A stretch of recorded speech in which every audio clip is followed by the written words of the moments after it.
কবরস্থান ঈদগাহ খানকা ওয়াকফকে মিটাবার একটা পরিকল্পনা করেছে, খবর তোমরা পেয়েছো না পাওনি? একটু আওয়াজ দিয়ে বলো। আচ্ছা বলো, জিজ্ঞেস করছি, কেন্দ্র সরকারের এই কালা কানুনের বিরুদ্ধে এই ধর্মসভা থেকে বলা রাজনীতি? একটু আওয়াজ দেবে।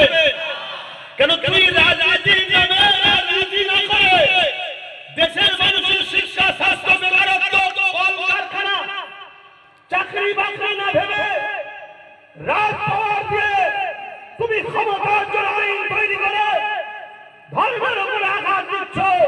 তাহলে আমাদের মতো ধর্মীয় অনুসারী ধর্মগুরুদেরও দায়িত্ব মসজিদের মেম্বার থেকে, প্রতিটা মজলিস থেকে সাধারণ মানুষকে সজাগ করানো যে কেন্দ্র সরকার যেটা করছে শুধু ইসলাম বিদ্বেষী নয়, আমার দেশের সংবিধানের বিরুদ্ধেও কাজ করছে। এটা আমাদের সাধারণ মানুষকে জানানো দরকার আছে না না?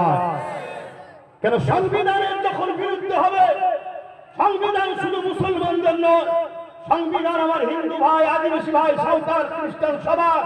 তাই কেন্দ্র সরকার যদি সংবিধানের বিরুদ্ধে যায়, তাহলে সর্বধর্মের মানুষকে এই কেন্দ্র সরকারের বিরুদ্ধে দাঁড়িয়ে সংবিধানকে বাঁচাবার জন্য সংগঠিত হওয়া দরকার আছে না রায়?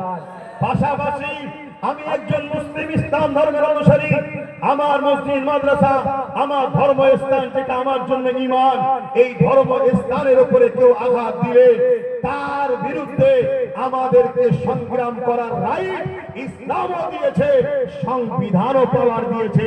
এই সংবিধানের পাওয়ার, ইসলামের পাওয়ার নিয়ে এদের বিরুদ্ধে আন্দোলনের দরকার আছে না না?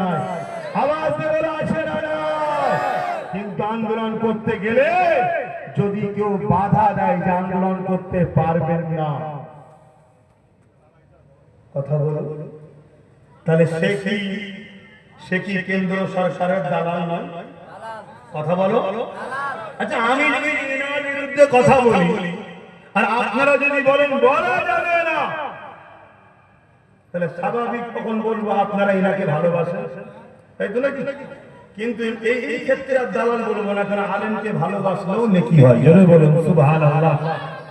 কিন্তু ইসলামের দুশমনকে যখন তুমি তার বিরুদ্ধে কথা বলতে যাবো, তুমি বলবে বলা যাবে না, তাহলে সেই জায়গায় কোনো একটা জায়গায় আমাদের কি বুঝতে বাকি রইল যে কেন্দ্র সরকারের বিরুদ্ধে বললে যদি কারো কষ্ট হয় সে কেন্দ্র সরকারের দালাল, এ কথা বলতে কি অসুবিধা আছে?